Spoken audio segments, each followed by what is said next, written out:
It looks like I've been saying too many nice things about Poland. Ooh. It's okay. It makes me look like less of a freak. Like a splinter. Less. I just asked that chick on the phone. Yeah. He's just getting ready to start, you know. I'm like, I should know something before I start. He said, when did the Ukraine split from Poland? I was thinking it was right after World War II when they split, you know, all that stuff. But it was in the Treaty of Warsaw in 1920. Yeah, it looks like the Poland and Russia, Soviet Union, they talked about disputed territories. Poland took disputed territories, and then, like the next year, Russia took and made them part of the Soviet Union. And they split up the rest or something. So maybe everything I'm saying has got to be taken with that grain of salt, you know. Acting like Poland was nice the whole time. Well, Poland got theirs in the end after World War II. We saw that. We're sure of that. I should probably research it.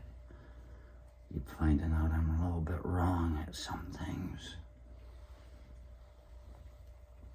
But at the same time, every time I'm wrong, that makes you better. Because you look it up and you say, you're fucking wrong. And I say, well, thank you for educating me. I'm glad now you know on your own what the facts are, because nobody believes the facts from somebody else. And so I'm watching the former president of the Ukraine. This popped up.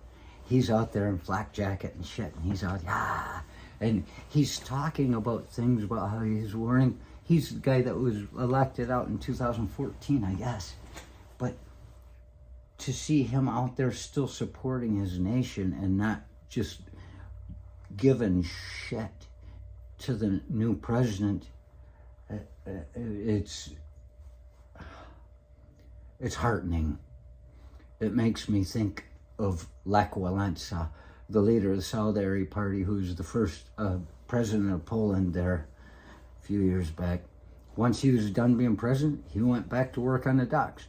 These are real people. The Ukrainians are Polish, and the Polish are Ukrainians. They're of the same ilk.